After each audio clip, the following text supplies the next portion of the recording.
compartir pantalla.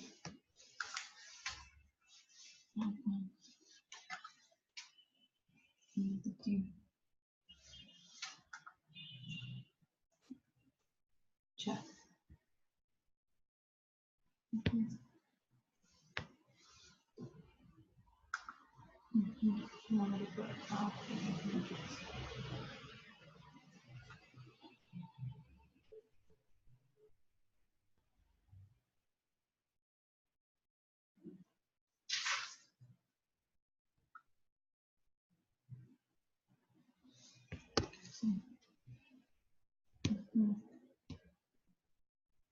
Participantes. Ya hice participantes. Aquí. Aquí. Okay, sí. Solo los participantes que escuchan. Ya están ahí.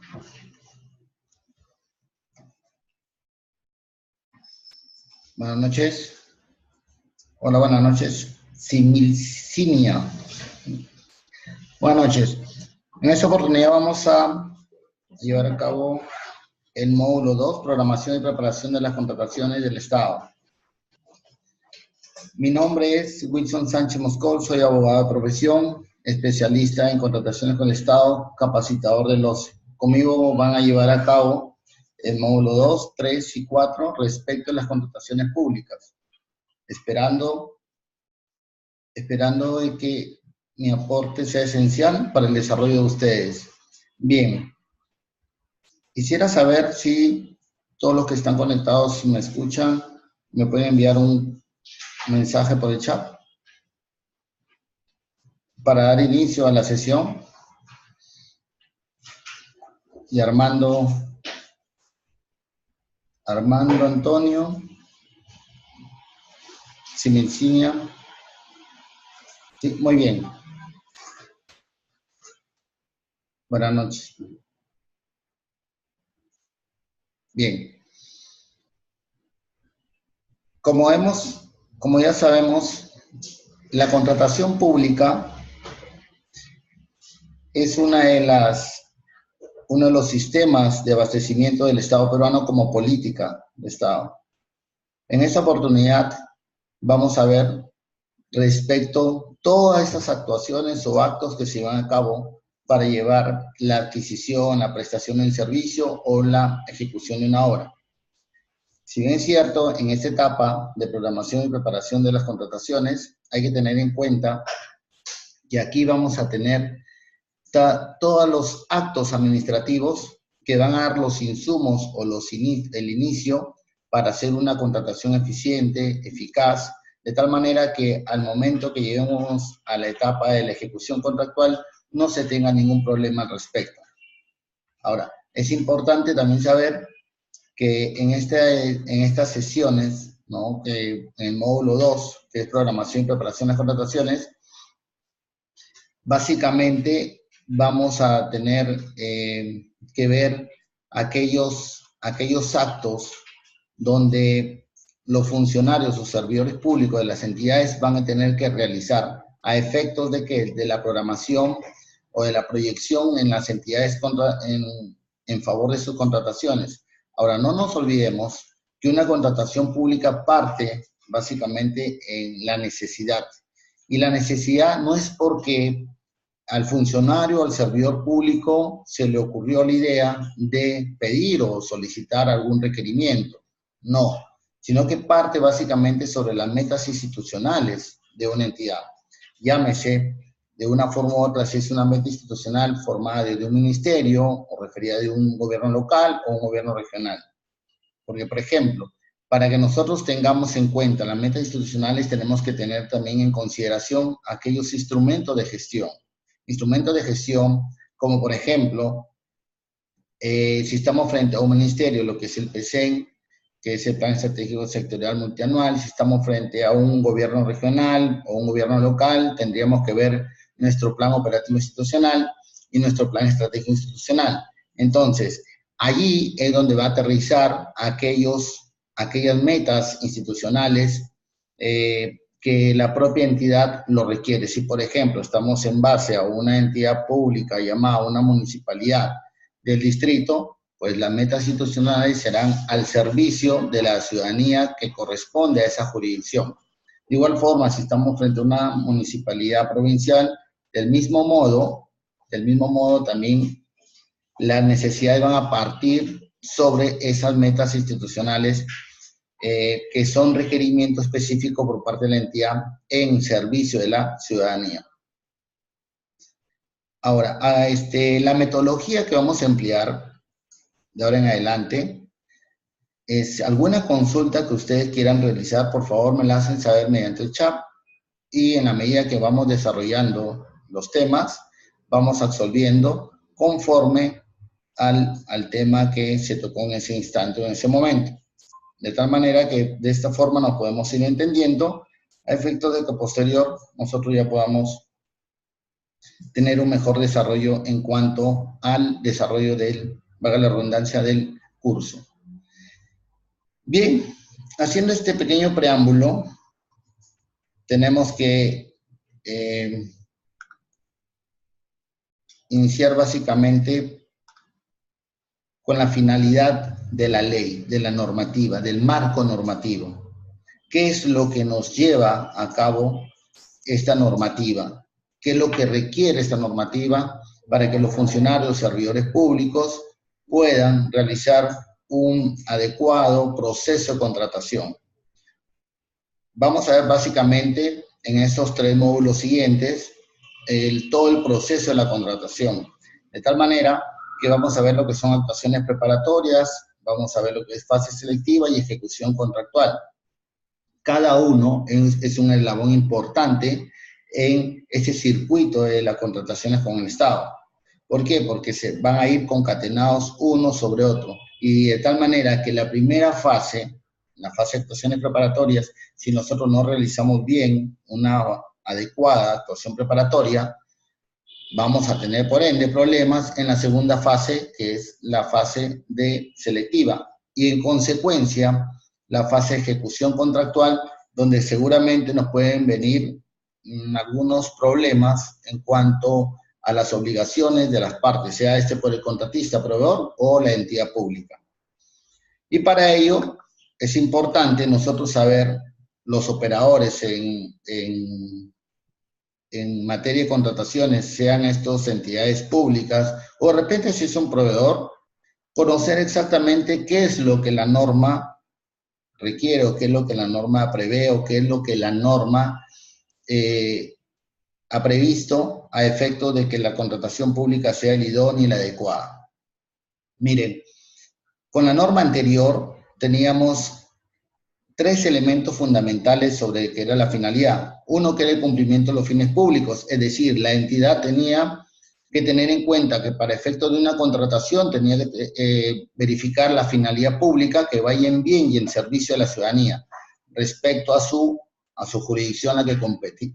Bueno, a la que compete, obviamente, ¿no? Si estamos hablando, como les decía, una municipalidad, pues su jurisdicción de la ciudadanía, la colectividad, correspondiente a ese distrito, esa localidad, esa provincia. Después tenía lo que es la maximización de valor de los recursos públicos, que es aquello de que la entidad tiene que sacarle el mayor provecho a ese presupuesto, a esos recursos públicos que son asignados por el gobierno central, a efecto de que las contrataciones se lleven adecuadamente y eficientemente y que tengan un resultado, por ende, beneficioso para la ciudadanía. Y como tercer elemento se tenía las contrataciones oportunas y mejores condiciones de precio y calidad. Aquí no vamos a detener un momento en virtud de que muchas veces esto no se lleva como en sí la norma lo requiere. Hay atrasos, por ejemplo, si el Ministerio de Educación programa o proyecta la compra de material bibliográfico, por decir, ¿no? De libros para el ejercicio del año 2019 y requiere esos libros que sean destinados a nivel nacional a diferentes instituciones educativas que forman parte del Ministerio de Educación, se proyecta, supongamos, al mes de marzo, de febrero, ya deben estar adquiridos todos esos libros, esos materiales bibliográficos. Sin embargo, llega el mes de febrero, llega marzo, abril, no se adquirieron. ¿Por qué? Por cuestiones de repente mala planificación, mala programación, de repente hubo algunos percances en el procedimiento de selección, en las etapas hubieron seguramente algunas apelaciones, posteriormente se dilató el tiempo y no se otorgó en el momento que supuestamente se había proyectado.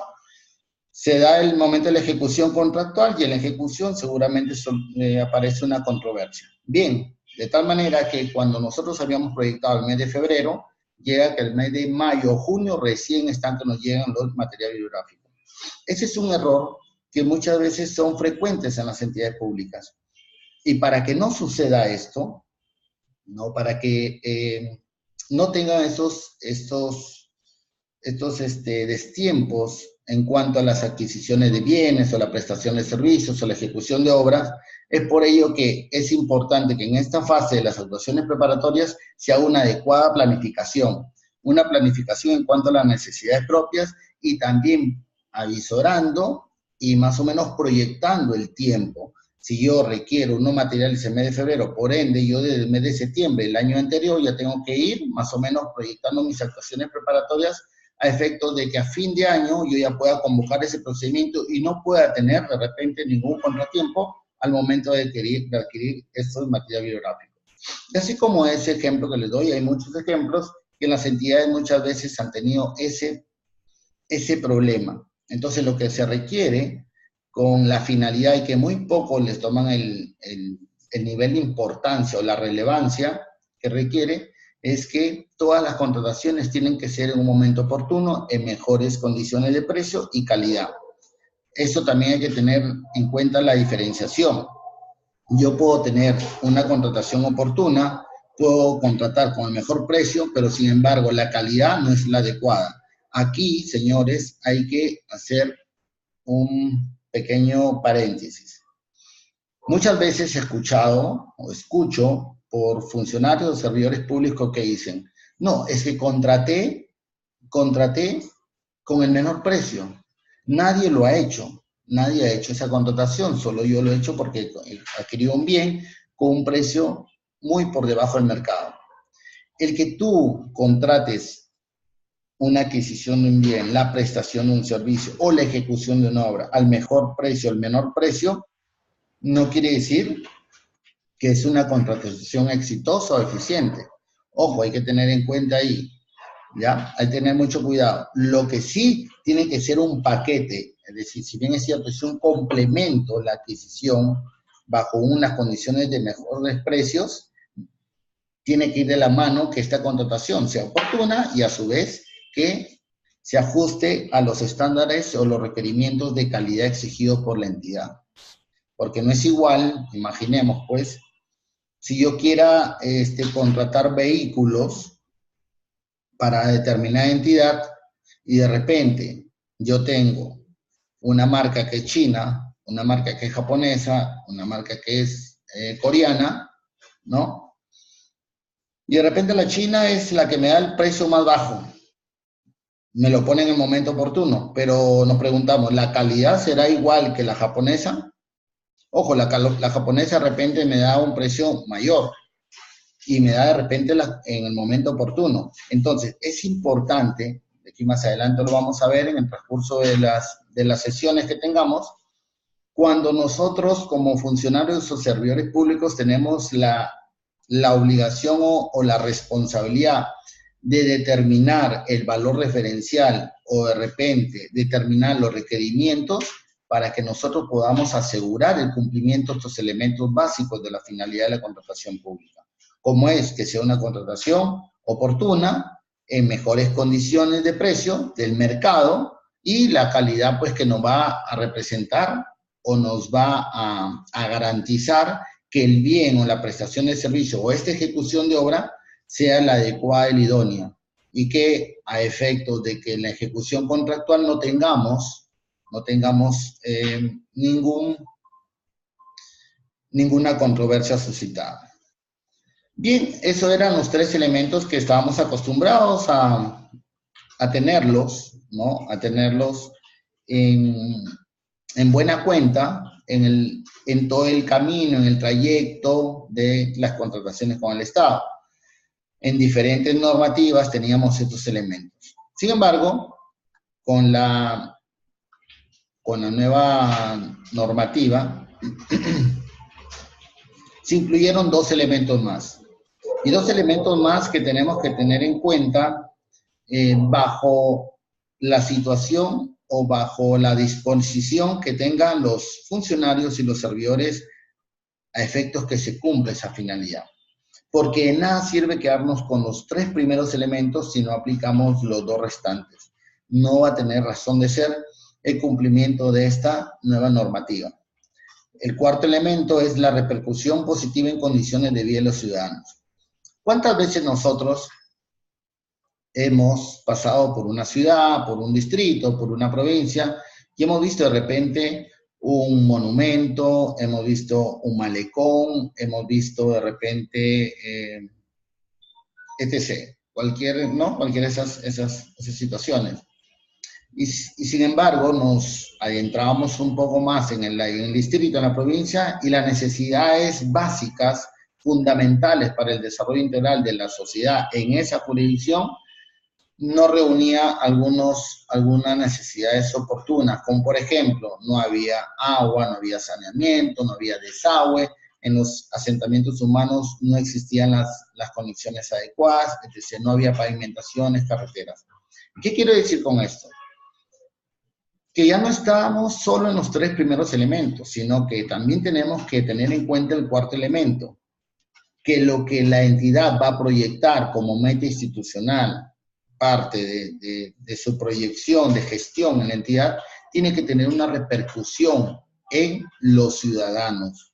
Es decir, yo no voy a priorizar, con esto no quiero decir que no se puede hacer un malecón, con esto no quiero decir que no se puede hacer un monumento, sino que tenemos que hacer priorizaciones que tengan una repercusión positiva en las condiciones del vida de los ciudadanos, porque no es bueno o no es saludable pretender hacer una entrada, un arco de entrada de bienvenida en la ciudad, cuando ese dinero puede ser presupuestado de repente para pavimentar o hacer una vereda en un asentamiento humano donde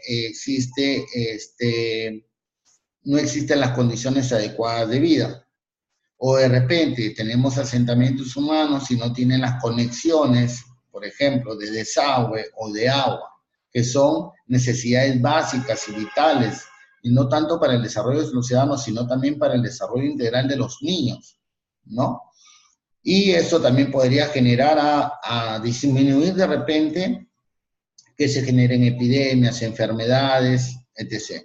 Entonces, de ahora en adelante vamos a tener que la finalidad de la norma de contrataciones también tiene un elemento básico, que es buscar la repercusión positiva en la vida de los ciudadanos, independientemente a lo que corresponda, sea este un gobierno local, regional o un ministerio.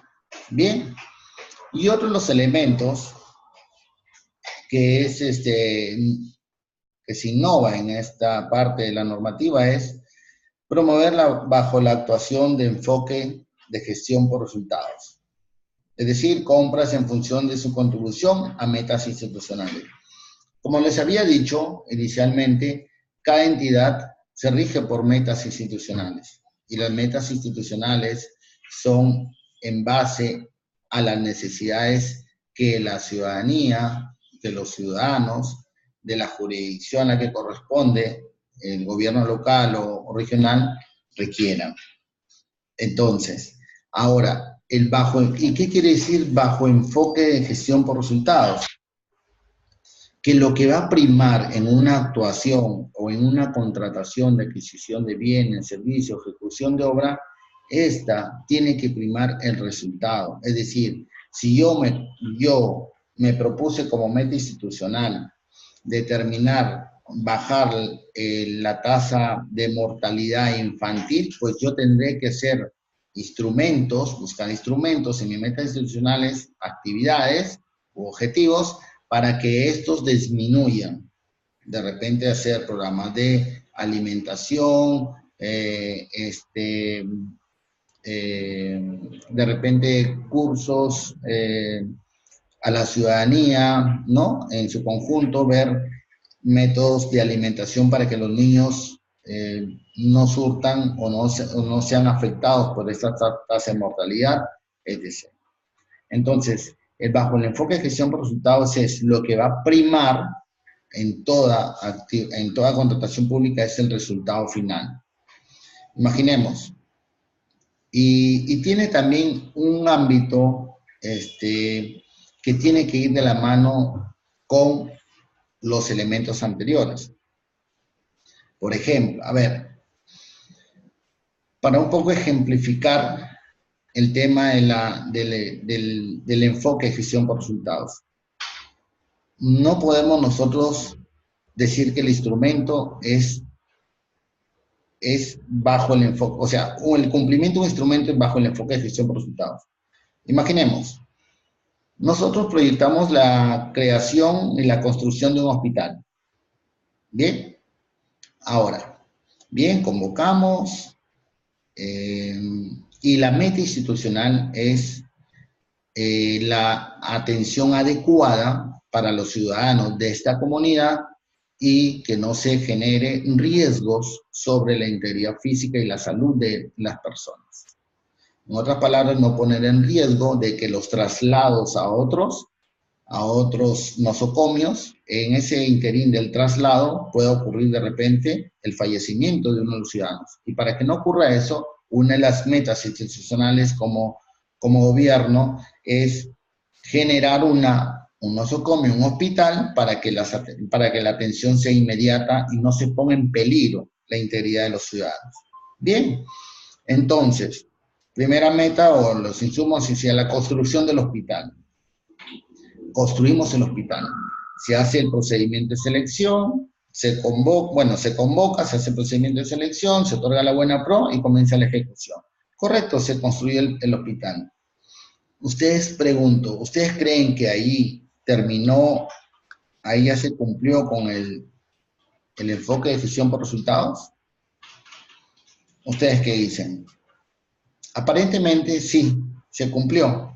Sin embargo, tendríamos que ver que en esa situación solo hemos cumplido con uno de los productos de la meta institucional. Porque no olvidemos que la meta institucional era tener a la vanguardia este hospital y que no se ponga en riesgo la integridad y la salud de las personas.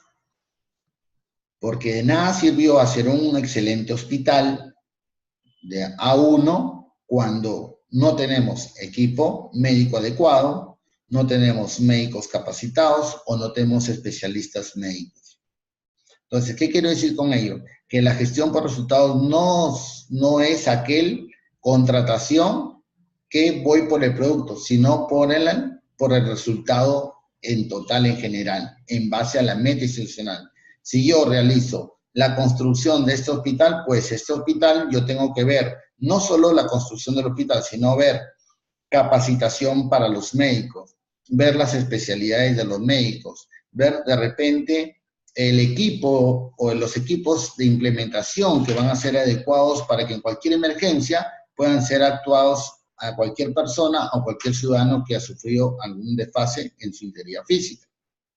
Entonces, allí sí estaríamos hablando de gestión por resultados. De lo contrario, no estaríamos hablando de gestión por resultados, simplemente el cumplimiento de un producto que viene a su vez de una meta institucional.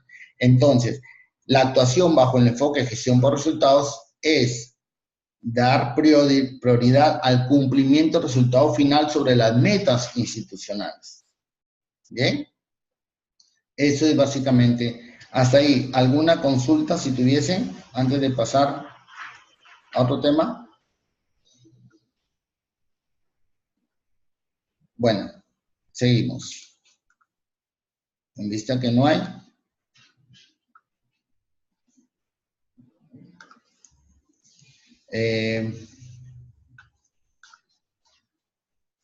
Ahora, vamos a ver lo que son principios.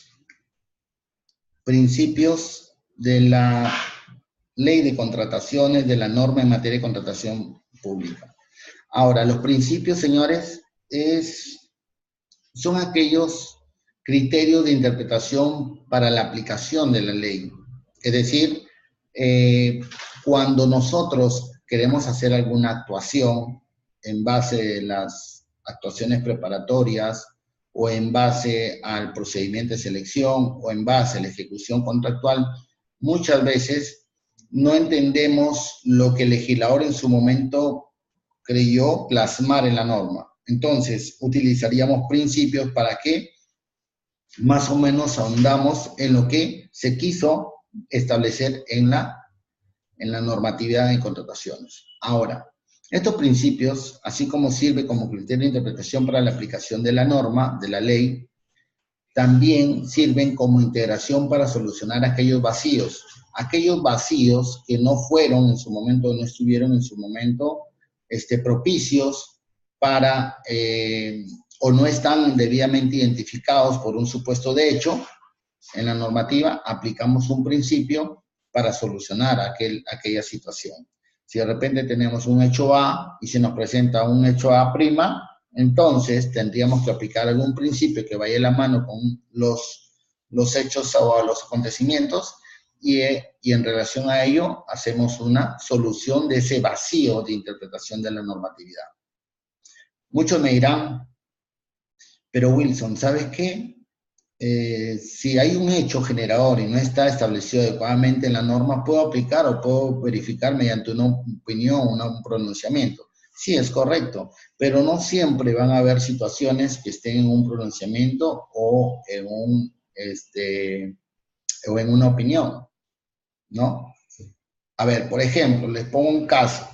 Si se presenta en un procedimiento de selección, nos dicen que tenemos que presentar las ofertas en un procedimiento de selección que es, por decir, una licitación pública. Y sabemos que es un acto público donde los participantes sean la persona natural o jurídica que participe en este procedimiento de selección, sabe que su presentación de oferta es un acto público. Entonces, se lleva a cabo la presentación del acto público y el comité comienza a evaluar aquellos requisitos de admisibilidad o requisitos obligatorios y dice, bueno, ¿sabe qué, señores? Tengan buenas tardes, vamos a levantar el acta porque la evaluación y la calificación la vamos a hacer el día de mañana, ya sea en forma privada, y el otorgamiento buena pro, como ya todos ustedes conocen, va a ser mediante el sistema de CIASI. Por ahí se levanta de repente un participante o un postor y le dice, señores del comité, un momento, este es un acto público, ustedes tienen que continuar, ustedes tienen que realizar la evaluación y la calificación respecto de la presentación de estas ofertas. Y no nos vamos a ir hasta que usted nos diga la evaluación y la calificación de todos. Pregunto en este caso, ¿es correcto lo que dice ese postor respecto de la evaluación calificación? A ver, un ratito, mientras que le hago esa pregunta, voy a ver qué es lo que dice. A ver, Delia hace una pregunta. Maximizar los recursos, ¿podría aclarar? Ya, a ver, Delia. La maximización de los recursos significa o implica básicamente que la entidad, en base a su presupuesto asignado, ¿no? O sea, por el gobierno central, pueda distribuir adecuadamente de tal manera que logre satisfacer la mayor cantidad de necesidades posibles en cuanto a su jurisdicción. Por ejemplo, yo sé que en muchas entidades hay N necesidades. Sin embargo, lo que nosotros tenemos que hacer es procurar o tratar de abarcar la mayor cumplimiento de poder cumplir con esas necesidades que nuestra entidad lo solicita. Básicamente viendo el tema del presupuesto y, como ya les dije, que vaya de la mano con las metas institucionales. De tal manera que, en otras palabras, como les había dicho anterior, es sacarle el mayor provecho posible a esos recursos que nosotros percibimos como entidad a efecto de poder realizar una contratación en cumplimiento de las necesidades de nuestra entidad. ¿Bien, Delia?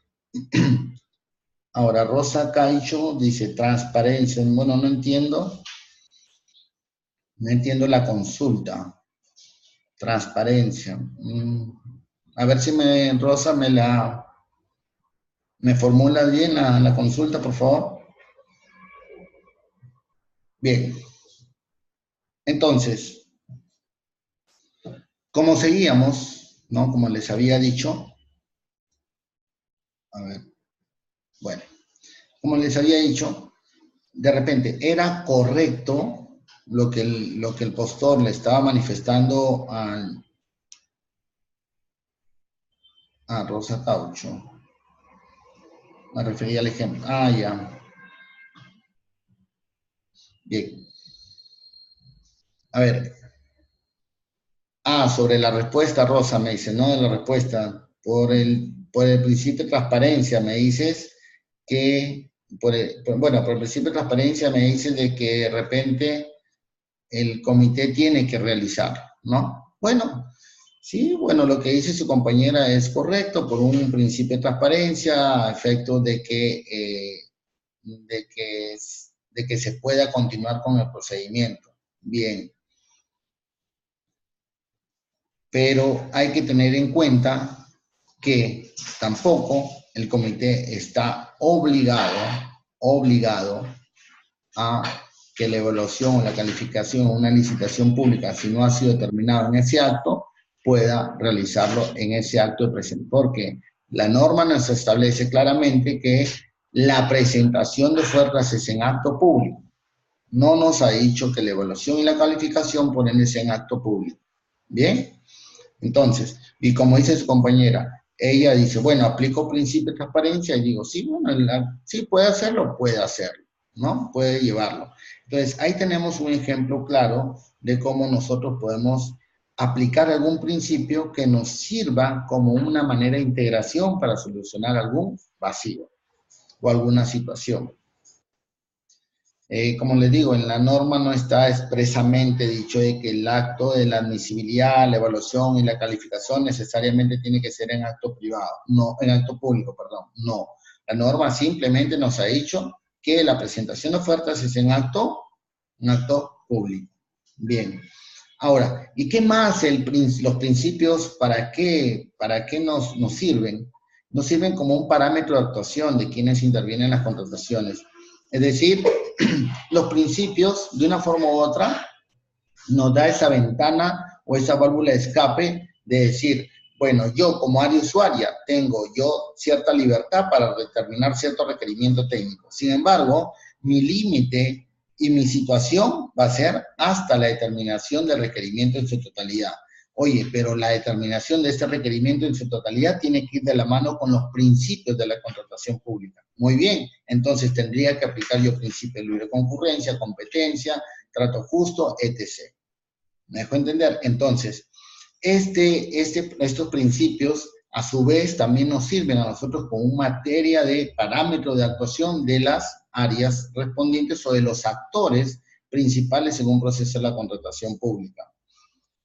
Así como el área usuaria, así como OEC también tiene su responsabilidad y tiene sus límites. Ninguno puede pasar a otro en base y aplicamos aquellos principios que nos llevan a dar estas pautas, estos límites, estas responsabilidades, estos parámetros de aquellas personas que actúan. Bien. Dentro de los principios tenemos el principio de libre concurrencia, el de igualdad de trato, el de transparencia, el de publicidad, el de competencia, el de eficacia, vigencia tecnológica, sostenibilidad ambiental y social, equidad y un nuevo principio que fue integrado con la modificatoria que se llama el principio de integridad. Sin embargo, hay que ver que estos principios, como por ejemplo, el principio de libre concurrencia. El principio de libre concurrencia nos establece que las entidades promueven el libre acceso. El libre acceso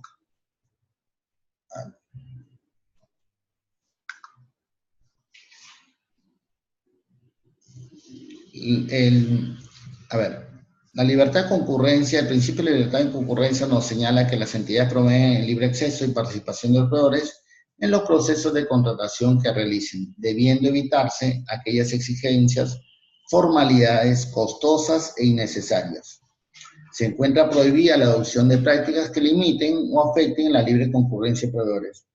Lo que nos señala este principio, básicamente, es que en un proceso de la contratación pública no se deben determinar barreras de acceso. Es decir, no se deben establecer situaciones que no promuevan el acceso y la participación de aquellos participantes o postores en un proceso de contratación. Que no sean vulnerados, pues, estos principios también de la mano y que, por ejemplo, imaginemos que nosotros queramos convocar un procedimiento de selección y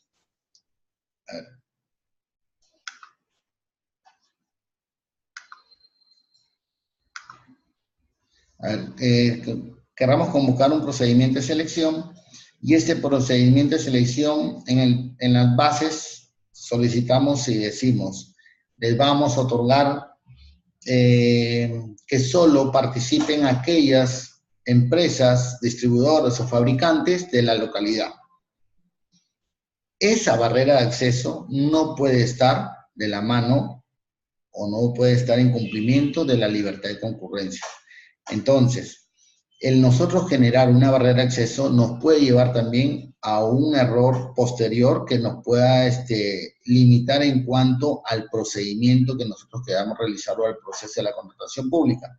Tal es así que si nosotros determinamos un requerimiento que vulnere este principio de libertad de concurrencia, estableciendo una barrera de acceso, de repente en el procedimiento de selección podríamos tener un problema si es que es elevado a la Dirección Técnica Normativa, a la Dirección de Gestión de Riesgos, se emite un pronunciamiento y dice que se retrotraiga el procedimiento o que se reformule el requerimiento a efectos de que está vulnerando la libertad de concurrencia. Imagínense todo ese tiempo que se puede perder para hacer una reformulación de requerimiento.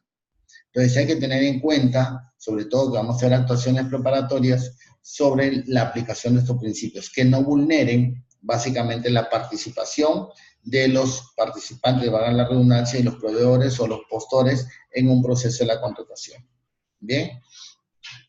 Ahora, un momentito que el chat se me...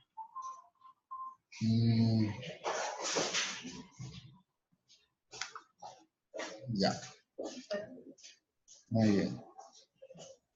Ya saben, cualquier ejemplo, por favor, cualquier ejemplo, cualquier consulta, me la hacen saber por el chat. Bien, ahora vamos a ver respecto del principio de igualdad de trato. ¿Y qué nos dice este principio? Nos dice que todos los proveedores deben disponer de las mismas oportunidades para formular sus ofertas, encontrándose prohibida la existencia de privilegios o ventajas, y en consecuencia,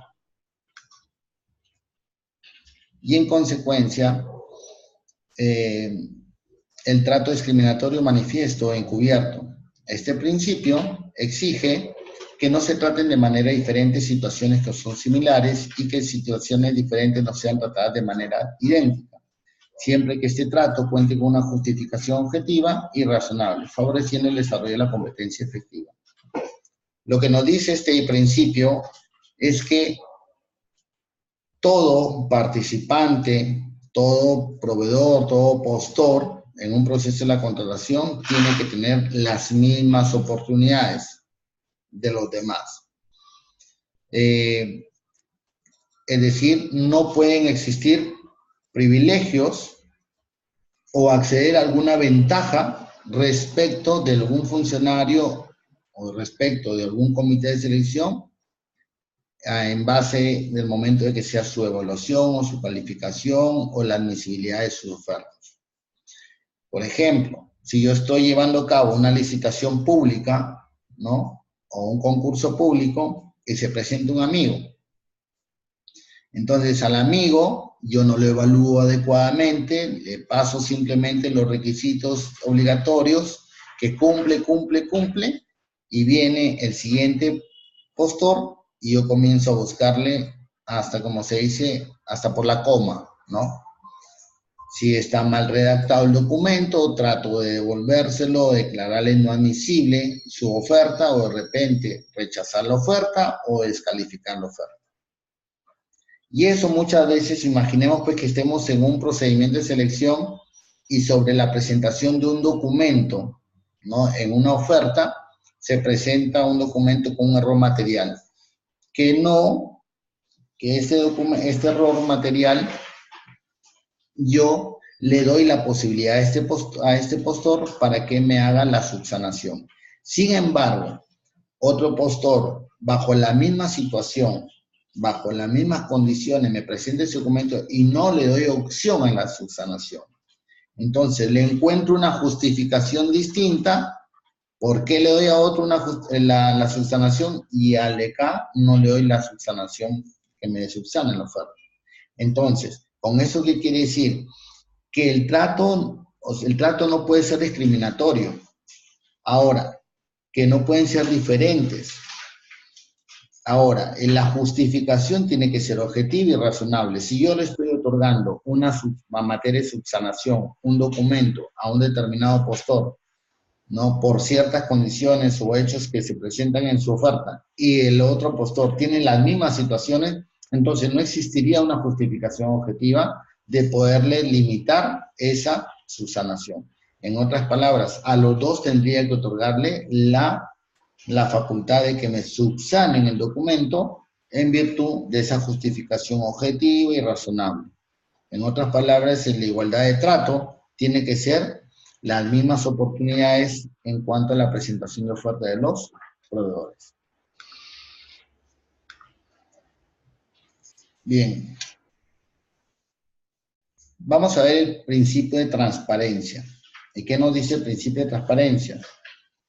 Que todas las entidades deben proporcionar información clara y coherente con el fin de que el proceso de la contratación sea comprendido por los proveedores, garantizando la libertad de concurrencia y se desarrolle bajo condiciones de igualdad de trato, objetividad e imparcialidad.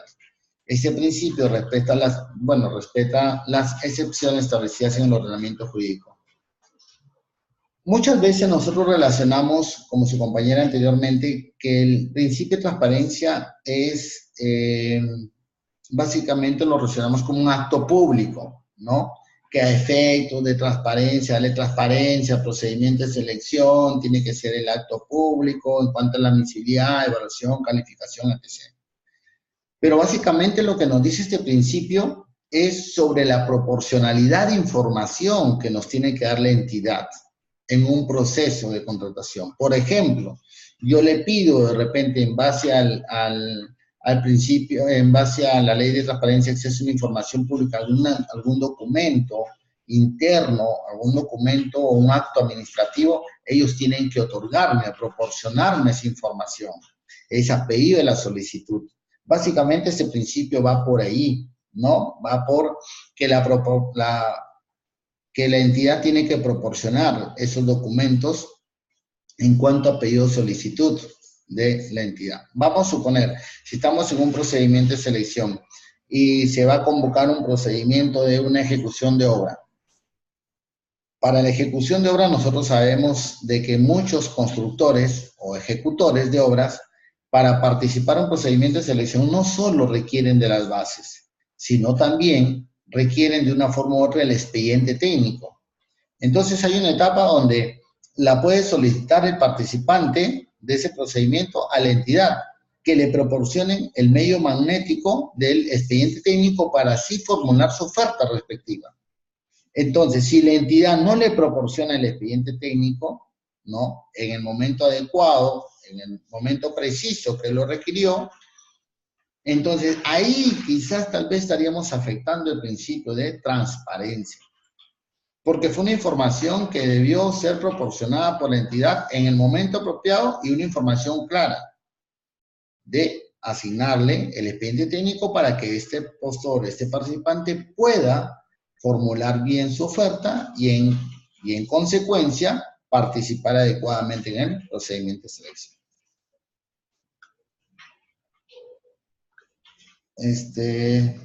¿Algún mensaje? ¿Algo a revisar mensajes? No hay. ¿Alguna consulta? Bien, seguimos entonces.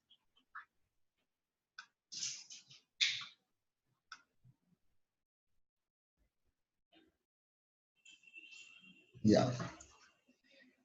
En el proceso de la contratación, el principio, vamos ahora a ver el principio de publicidad. El proceso de contratación en su integridad debe ser objeto de publicidad, de difusión con la finalidad de promover libre concurrencia y competencia efectiva, facilitando la supervisión y el control de las contrataciones. Básicamente, este principio de publicidad, señores, es aquel que tiene que ir de la mano de que aquellas actuaciones generadas, tanto en actuaciones preparatorias, procedimientos de selección y ejecución contractual, sean desarrolladas y proporcionadas en el sistema electrónico de contratación con el Estado, llamado SEACE.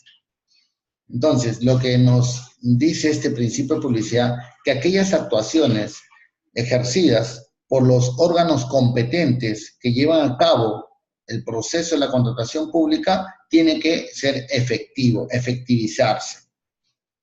De esta forma, para promover una libre concurrencia y competencia efectiva entre todos los participantes, proveedores o postores de este proceso de selección. Entonces, esto tiene que ir de la mano, que si yo establezco entre mis actuaciones preparatorias, por ejemplo, la aprobación del expediente de contratación, pues yo tendría que publicarlo o registrar esta información ante ¿quién? Al SEACE. Si yo estoy haciendo mi instrumento de gestión, como el Plan Anual de Contrataciones, el PAC, yo tendría que publicarlo ante el SEACE para que este sea visto por todos los proveedores o participantes del procedimiento de selección. ¿Hasta ahí alguna consulta? Seguimos entonces.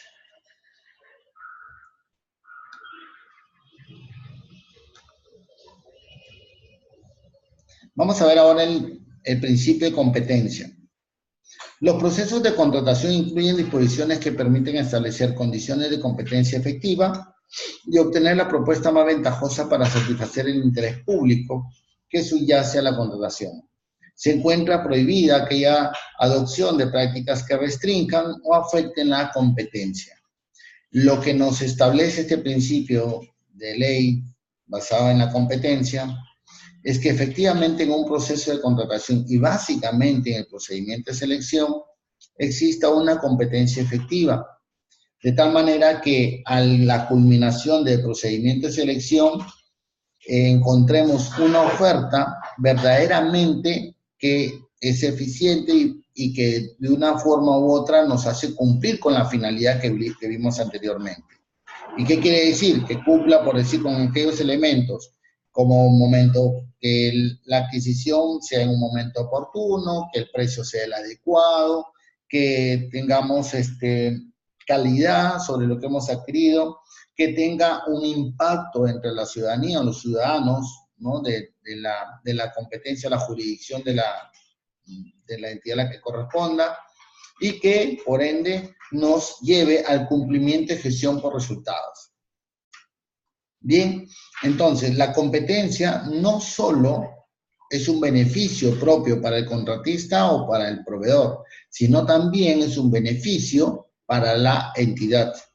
De ver cuál es la oferta más ventajosa, la que nos va a dar ciertas satisfacciones en cuanto al interés público, la finalidad pública, que mediante esa necesidad referida por la entidad nos ha llevado a cabo a seleccionar a un determinado postor.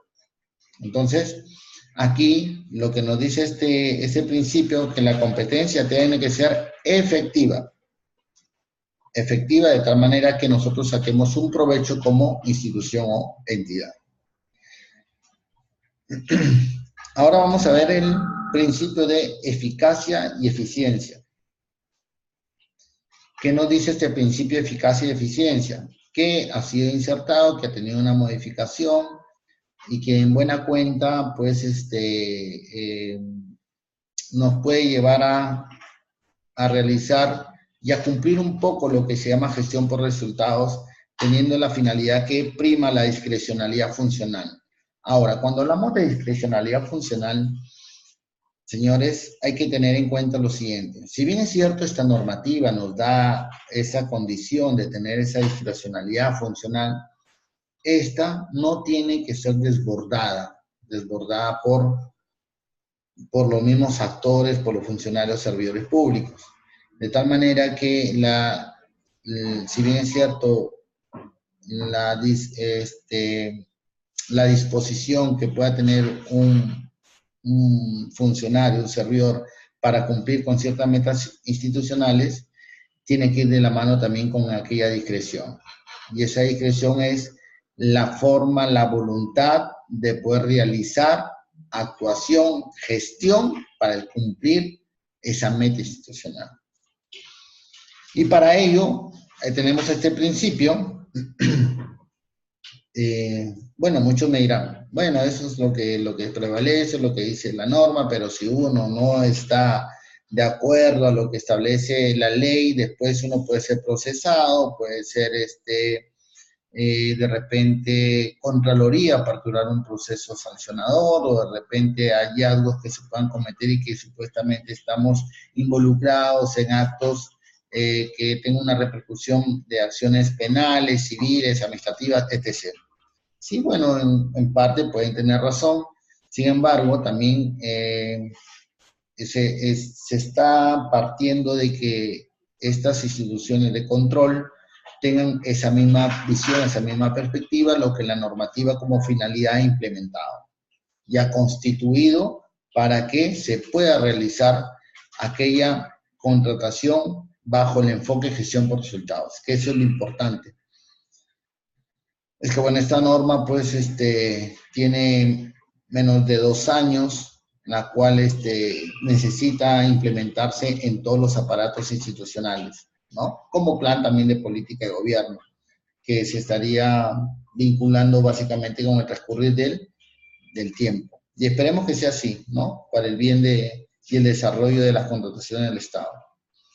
Bien, esta eficacia y eficiencia habla que el proceso de la contratación y las decisiones que se adopten deben orientarse al cumplimiento de los fines y metas y objetivos de la entidad, priorizando estos sobre la realización de formalidades no esenciales, garantizando la efectiva y oportuna satisfacción de los fines públicos para que tengan una repercusión positiva en las condiciones de vida de las personas, así como el interés público, bajo condiciones de calidad, con el mejor precio y los recursos públicos.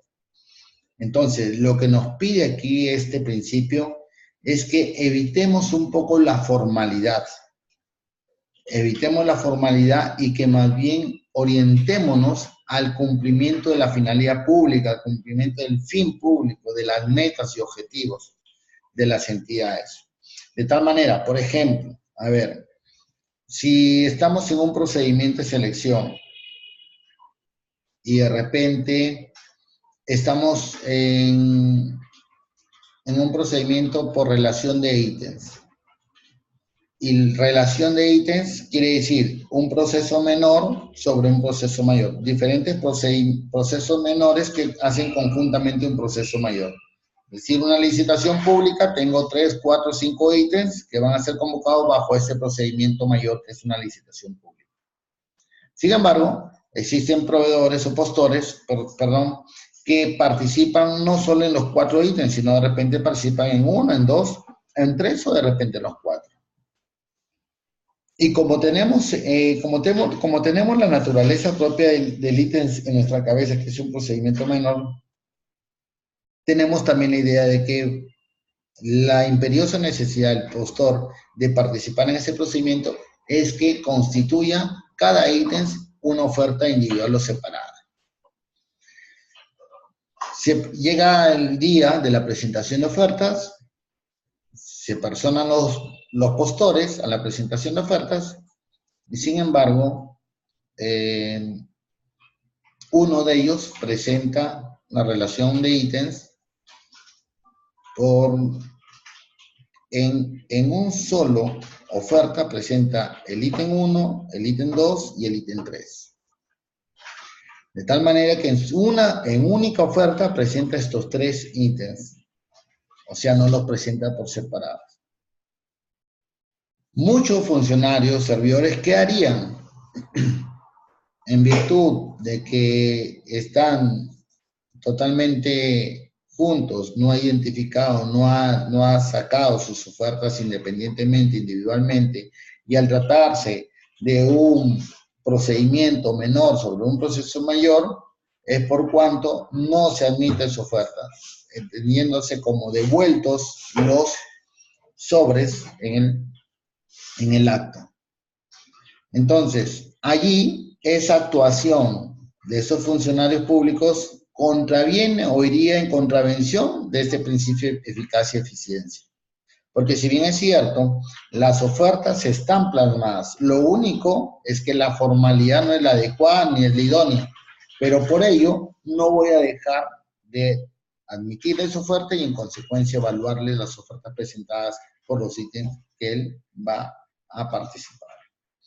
Entonces, este principio de eficiencia y eficacia nos lleva de una forma u otra a dejar un poco de lado las formalidades para dar el cumplimiento de aquellos fines, finalidades, objetivos planteados o metas institucionales por parte de la entidad.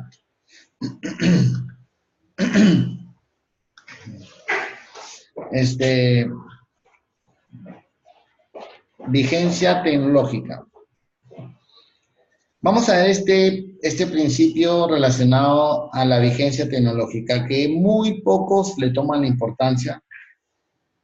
Si tuviesen una consulta, ¿me la hacen saber, por favor?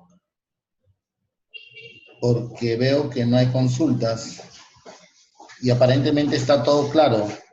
A ver si me responden, por favor.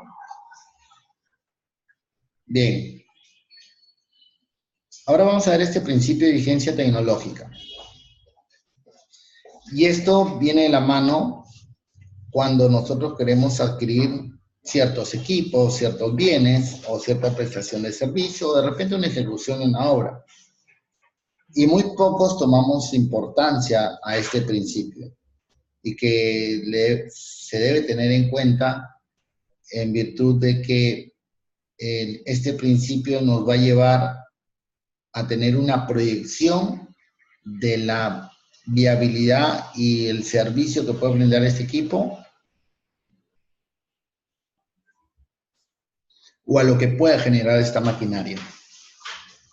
¿Qué nos dice? Los bienes, servicios y obras deben reunir las condiciones de calidad en base a modernidad tecnológica necesarias para cumplir con efectividad la finalidad pública para los que son requeridos por un determinado previsible tiempo de duración con posibilidad de adecuarse, integrarse, repotenciarse y, si fuera el caso, con los avances científicos tecnológicos. Lo que nos está diciendo a ver, Pablo me dice, está claro. Cecilia Leich me dice, está claro, profesor. Muy bien. Gracias. Al menos sé que están vivos. Bien. Este principio nos dice o nos da una perspectiva de que cuando una entidad o nosotros querramos contratar o adquirir un bien o la prestación de un servicio o la ejecución de una obra, nosotros tenemos que proyectarnos, como les dije, hacia el futuro, lo que nos pueda servir este bien, cuánto nos pueda servir este equipo, cuánto puede dar este equipo, hasta dónde puede dar y si este equipo puede ser repotenciado o no puede ser repotenciado. De tal manera que tenemos que ver de una forma u otra el costo-beneficio de que la contratación que vamos a hacer no pueda caer de repente en el tiempo con un perjuicio económico.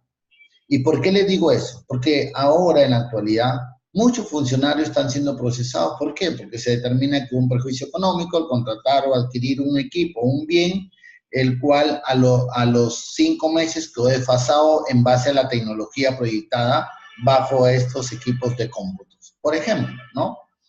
¿Y qué necesidad de que un funcionario público, un servidor público, con las buenas intenciones tuvo de querer adquirir un equipo y no se percató de este principio sobre la vigencia tecnológica? Él simplemente quiso adquirir el equipo en virtud de que cumplía con la necesidad propia de la entidad, pero no avisoró más allá. Entonces, lo que nos dice este principio es que cuando nosotros vamos a adquirir algún bien, algún equipo, maquinaria, tenemos que ver cuál es la coyuntura de su ejercicio, cuál es lo que nos va a representar, qué es lo que nos va a otorgar, cómo la podemos repotenciar, si podemos repotenciar o no podemos repotenciar, ¿ya? Entonces, y si es un equipo tecnológico o con avances científicos, tenemos que tener en cuenta la probabilidad de que este equipo pueda quedar desfasado en el tiempo. Y por lo general ocurren en los equipos de cómputo, en los software y todo ello. Pero para ello tendríamos que ver también que si este equipo calza con la situación de que hacer una variación o de repente una repotenciación en base a algún avance científico posterior en el futuro.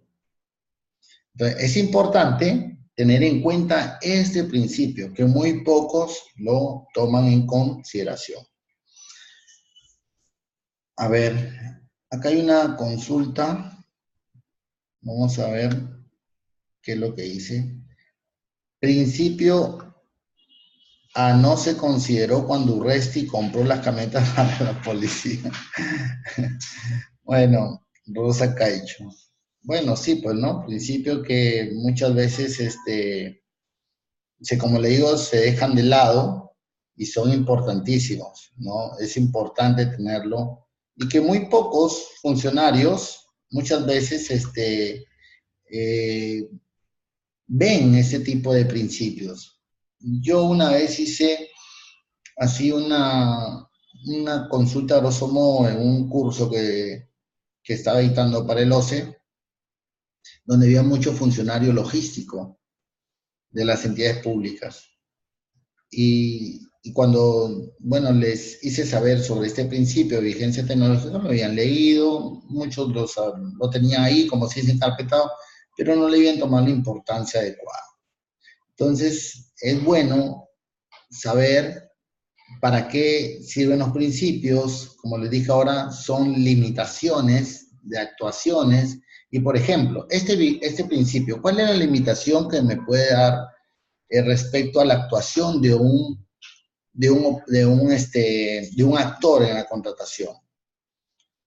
Por ejemplo, si me dice que la vigencia tecnológica, al principio de vigencia, yo tengo que ver primero que sea un equipo, por decir, que tenga integración, que pueda repotenciarse, en función a que en el futuro pueda tener algún avance científico, tecnológico, ¿no?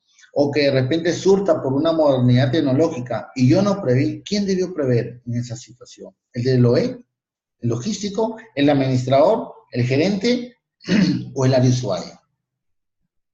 Entonces, el área usuaria debió prever en su momento esa situación de tal manera de que en el futuro no se podría generar en la parte de la ejecución de contrato estas situaciones. Y miren la importancia de que el área usuaria, al momento de emitir su requerimiento, de repente se llevó a cabo exitosamente el procedimiento de selección. ¿Pero dónde se generó el problema? Se generó el problema en la etapa de ejecución contractual.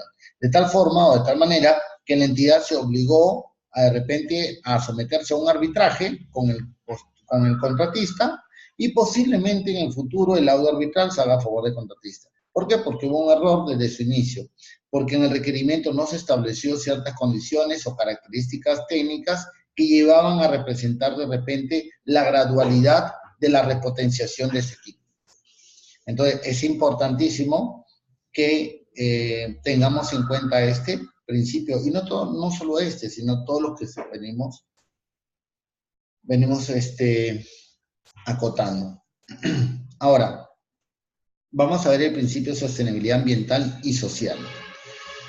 ¿Qué nos dice este principio? En el diseño y desarrollo de los procesos de contratación pública se consideran criterios y prácticas que permitan contribuir tanto a la protección medioambiental como social y al desarrollo humano.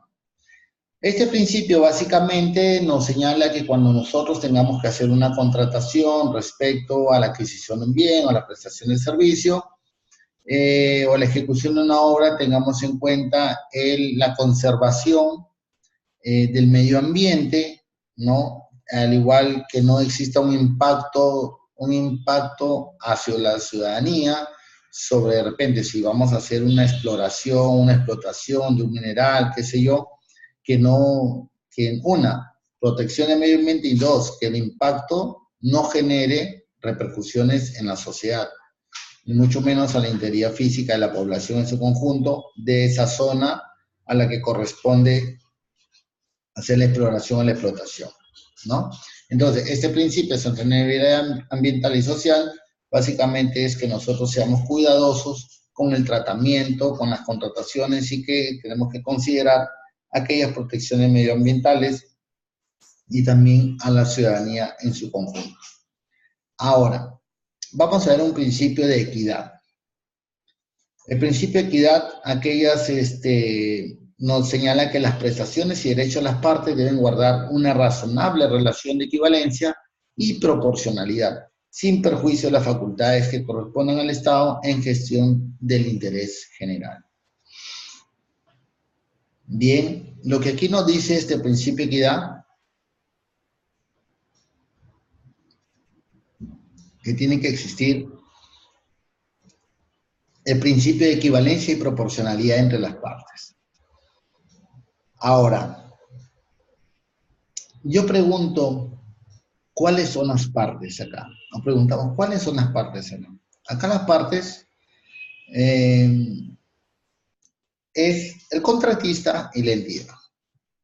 Bien, si bien es cierto, un contrato es un acuerdo de voluntades. Si estamos hablando de un contrato privado, por ejemplo, es un acuerdo de voluntades que existe entre una parte y otra parte, ¿no? La autonomía y la voluntad, conocida en el derecho.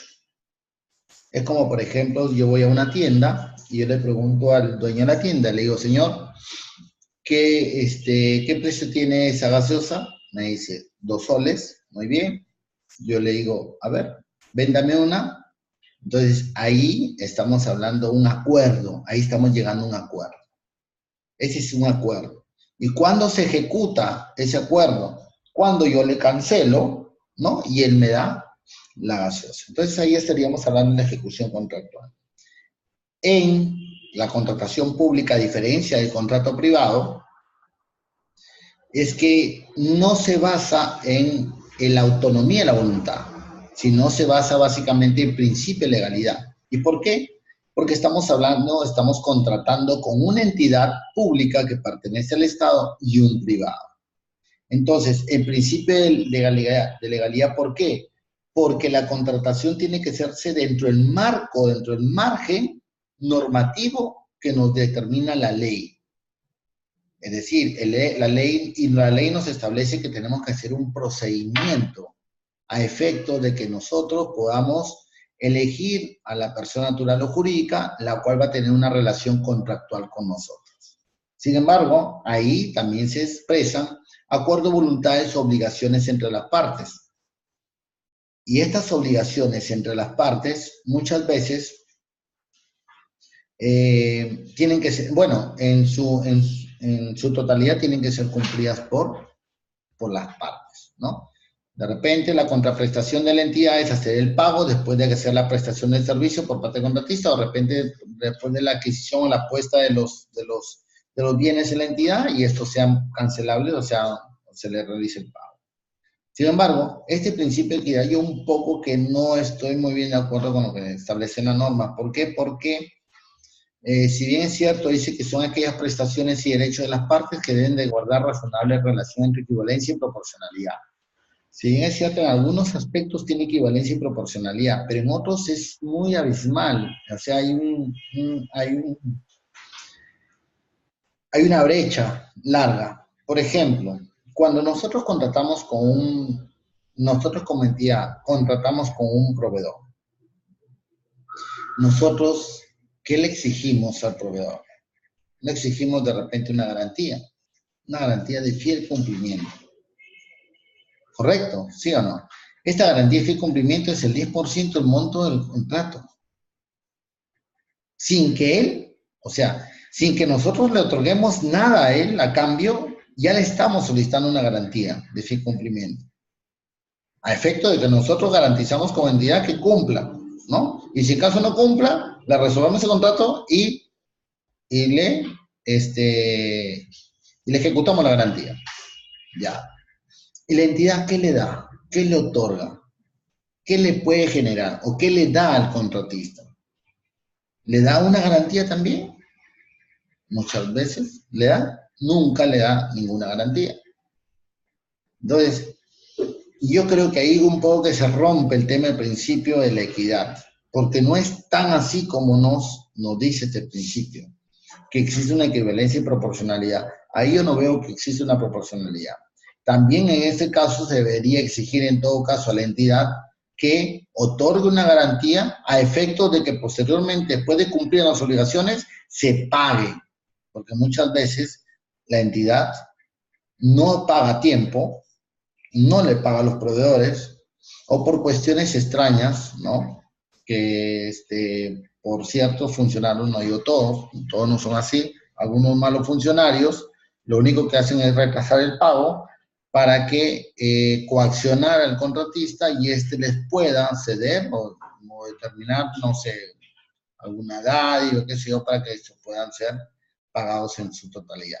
Y está mal, pues, ¿no? Porque en la norma también estableció un plazo, que lo vamos a ver en la etapa de ejecución contractual, un plazo para que determine la conformidad y el pago. Pero muchas veces eso no se cumple, como eso y muchas otras actuaciones más, que debería cambiar ya desde este momento, deberían cambiar esa mentalidad de los funcionarios públicos. Tanto que ahorita se devela muchos actos que dicen, ¿no? Actos de corrupción y todo eso, que se está tratando de hacer una limpieza de tanta corrupción del sistema, de los cuales hemos vivido por años. Pues empecemos desde ahora también nosotros como funcionarios y servidores públicos de realizar bien nuestras labores, nuestra responsabilidad, nuestras actuaciones, de tal manera que no nos veamos inmersos en el futuro en actos de corrupción. Porque el que yo no le pague a un proveedor en el determinado tiempo, de repente no es un acto de corrupción, pero sí una omisión funcional. Y esa omisión funcional posteriormente me puede llevar de repente a una responsabilidad penal. Y una responsabilidad penal que me puede privar de la libertad. Entonces, señores, yo con este principio de equidad, si bien es cierto, es lo que la norma nos establece, pero ahí no es tanto así, ¿no? Pero deberíamos cambiarlo por nuestros propios medios. ¿Alguna consulta hasta el momento? Bien.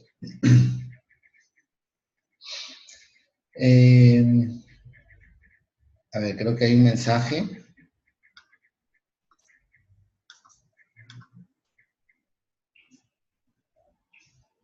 A ver. No. Bien. Seguimos.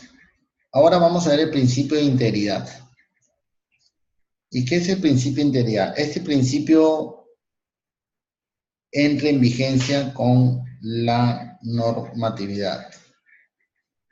Con la normatividad, con la modificatoria, con esta nueva ley, donde nos establece y nos dice que la conducta de los partícipes en cualquier etapa del proceso. A ver, un momentito, se está subrayando, creo, la pantalla. ¿Alguien estará haciendo? A un participante que lo está subrayando, ¿no? Alguien, por favor, está subrayando, creo, la pantalla. A ver, un momento.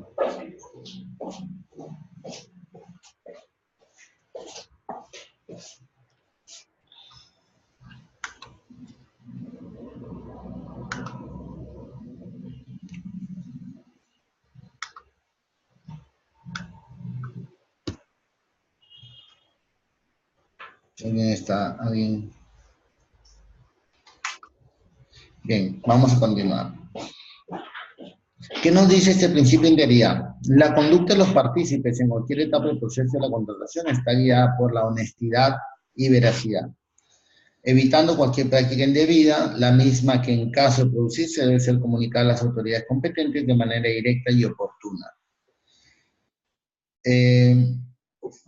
Lo que nos dice este principio básicamente es ligado o llevado a que los participantes y los postores deben de encaminarse en base a los principios de honestidad y veracidad.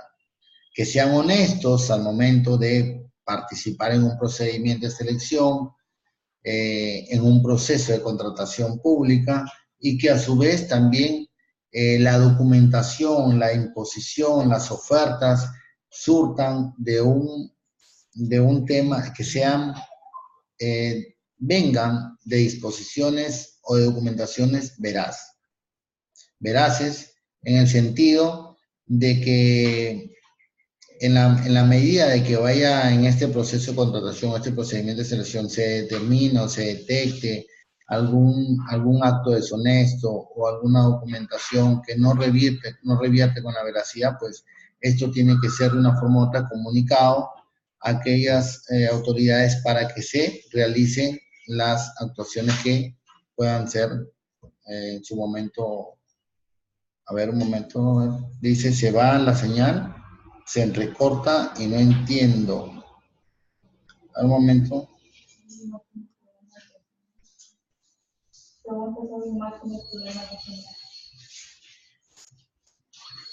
Se va la señal, se entrecorta y no entiendo.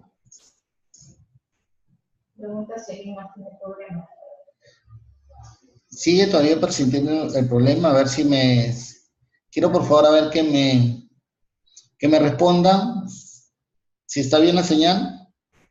Bueno, dice Río Frío, todo claro. Quien no... Daniela Morante, claro. Aquí no le llega claro es a OCE 2018004. Que reinicie su router. Puede reiniciar tu router. O salir y volver a ingresar. O salir y volver a ingresar. Bueno, Jorge, Evelyn, Yesenia dice sí, todo claro. Daniela, claro, todo claro. Está bien la señal, Jorge. Bueno, debe ser algún problema que tiene con su conexión. A ver, al participante de OCE, dice OCE 2018004, por favor, para que verifique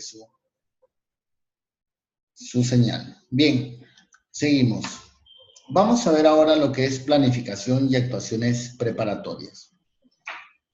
Y antes de iniciar la planificación y actuaciones preparatorias, he visto la necesidad de hacerles un recuento de los principios, porque tengo entendido que eso ya lo vieron en la clase anterior, y sobre la finalidad. ¿Por qué? Porque sin la finalidad y los principios nosotros no podemos realizar bien un proceso de la contratación pública. Son aquellas herramientas que los tenemos que tener a la mano a efectos de poder proyectar una contratación eficiente y eficaz. De tal manera que ya al tener conocimiento de los principios y la finalidad, lo que expresamente la norma nos requiere, nos solicita, ya podemos entrar directamente en lo que es la planificación y actuaciones preparatorias, que son aquellos instrumentos, actos o actuaciones que nos van a llevar a cabo o nos van a llevar en su proyección para nosotros proyectar alguna contratación en cuanto a las necesidades. Y necesidades, como les dije anteriormente, que vienen de la mano sobre las metas institucionales de cada entidad propiamente dicho. Entonces, estas actuaciones son aquellos instrumentos de gestión como, por ejemplo, el PAC, comúnmente llamado Plan Anual de Contrataciones. Bien, ahora, el PAC tiene características y tiene finalidades. Este PAC, o llamado Plan Anual de Contrataciones, es un instrumento de gestión que toda entidad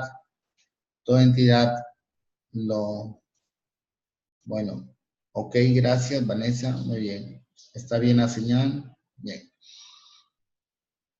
Ese instrumento de gestión llamado Plan Anual de Contrataciones, como les decía, tiene sus características y tiene sus finalidades. Entre sus características es que es integral. ¿Y por qué es integral el Plan Anual de Contrataciones? Es integral porque este instrumento de gestión va a ir en cadena, va a ir de la mano, ¿no? Va a ir concatenado con otros instrumentos de gestión.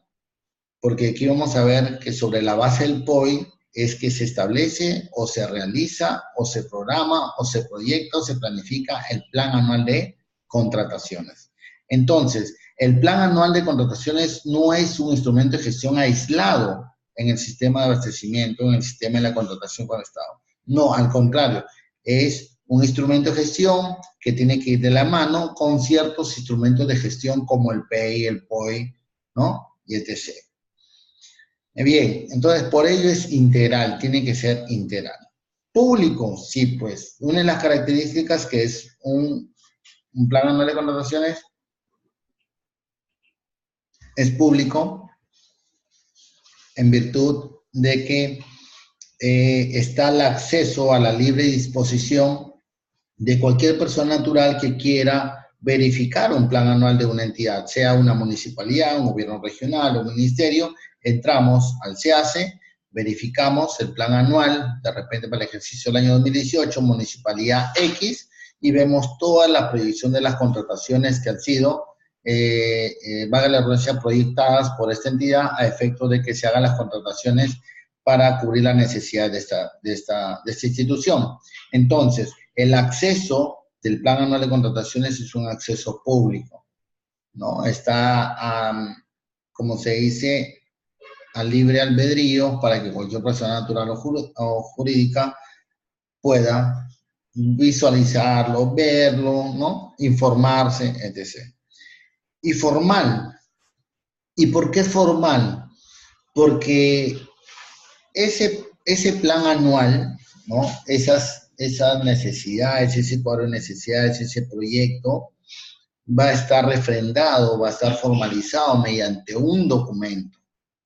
Y ese documento va a tener ciertas condiciones para que este instrumento de gestión tenga la conservación y se identifique y se designe o se caracterice como un plan anual de contrataciones, tiene que tener una formalidad. ¿Y cuál es esa formalidad? Que esté plasmado en un documento y que ese documento sea aprobado. ¿Por quién? Por el titular de la entidad o a quien haya sido delegado de esa función. Entonces, por eso es que tiene esa formalidad, ¿no? Porque es un documento del cual tiene que cumplir con ciertos requisitos, ciertas condiciones que la misma normativa lo establece para que éste surta su efecto y en consecuencia se convierta en un instrumento de gestión a priori en la entidad. Bien, una vez que hemos visto aquellas características que son básicas, genéricas, de lo que es un instrumento de gestión como plan anual de contratación, vamos a ver ahora sus finalidades. ¿Y cuál es la finalidad básicamente del plan anual de contrataciones? La finalidad básicamente parte primero por la programación, que es una de las finalidades elementales que tiene ese instrumento de gestión, rico en su esencia, en virtud de que las entidades puedan programar y planificar aquellas adquisiciones, prestaciones de servicios, ejecuciones de obras que la entidad requiera para el ejercicio fiscal del año en curso o el año siguiente. Ahora, de aquí más adelante vamos a ver que la norma ha previsto que los proyectos de plan anual de contrataciones se trabajan desde un año antes para el ejercicio fiscal del año siguiente. De tal forma que la programación y la planificación, con esos tiempos que estableció la norma, debería, sobre el papel y debería sobre los hechos, que toda entidad a finalizar de año ya tiene programado y planificado todas sus contrataciones para el siguiente año fiscal. Ahora, de que lo estén realizando o no lo hayan realizado, bueno, eso es cuestión y responsabilidad de cada entidad. Pero lo que sí, en el primer semestre ya se debió determinar toda la consolidación de cuadro de necesidades. Bien, entonces, una de las finalidades elementales, relevantes del plan anual es la programación y la planificación de todas sus necesidades que van a ser adquiridas por parte de esta entidad. Adquisición de bienes, prestación de servicios, ejecución de obras, o llámese consultorías también, etc. Otra de las finalidades es la difusión. La difusión, difundirlo. ¿Y cómo se va a difundir? Tenemos un portal electrónico llamado el SIACE, donde ahí el plan anual de contratación de todas las entidades públicas van a ser registrados y van a ser publicados, que es parte del mecanismo o parte de las condiciones o requisitos para que este plan anual surta su efecto como instrumento de gestión en una entidad. Bien, ahora, este plan anual también tiene que ser evaluado, checado, visualizado, estarlo en un monitoreo constante. ¿Por quién? En primera cuenta tiene que estar evaluado y calificado por el responsable o el titular de la entidad. De aquí vamos a ver más adelante que una de las responsabilidades del titular de la entidad es la supervisión de todo el proceso de la contratación pública.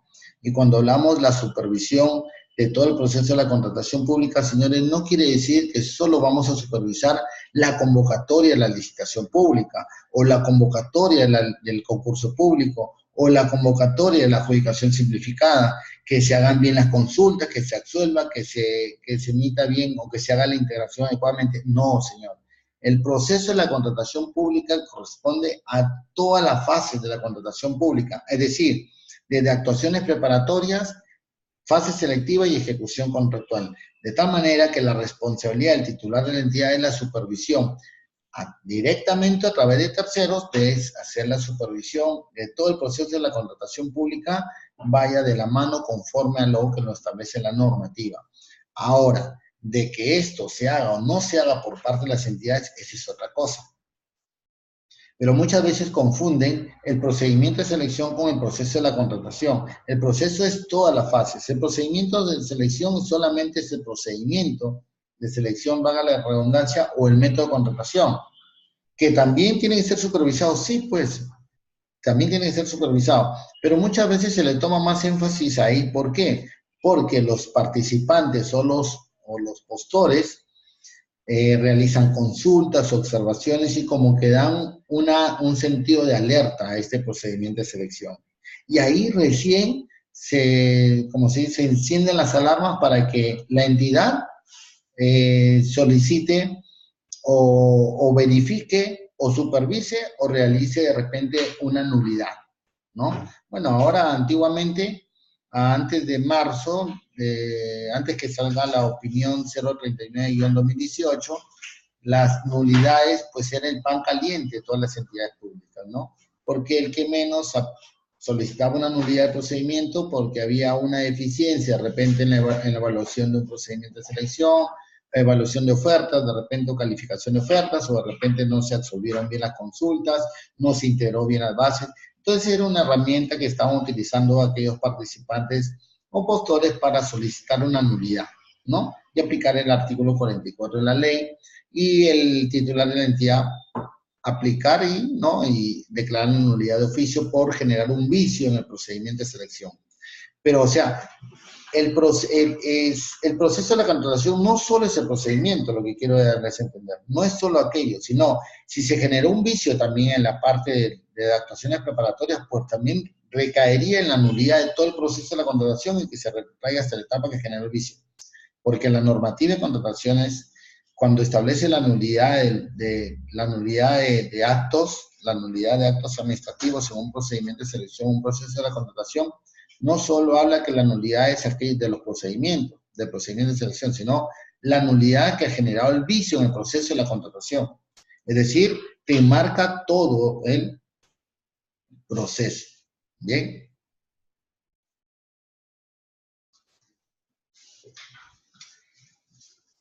Bien, entonces, antes de retirarnos, alguna consulta que me la hagan llegar por intermedio del chat, porque prácticamente hemos culminado con la sesión del día de hoy. Antes de retirarme, por favor, si pueden hacerme una consulta al respecto de lo que hemos tratado hoy día. Si no, de lo contrario, lo estaríamos viéndonos la próxima sesión, que es el día jueves. Sí, el jueves, ¿no? Jueves a la misma hora. ¿No hay ninguna consulta? ¿Todo claro?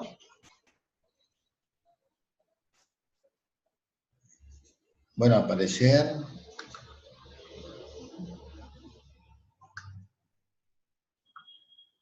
Solo tiene que ingresar el lado de fondo. A ver, Miguel dice, al menos aquí claro, por el momento está bien. Sí, todo claro, Yesenia. Ah, hola, Yesenia Flores, ¿cómo estás? Sí, todo claro. Sí, claro. Está claro. Armando también dice está claro. Rosa dice sí. Bueno, en vista de que no existe ninguna consulta, todo claro. Cinia, muy bien. Bueno, gracias entonces. Nos estamos viendo la próxima sesión, que es el día jueves a las 8 de la noche. Gracias, que pasen muy buenas noches.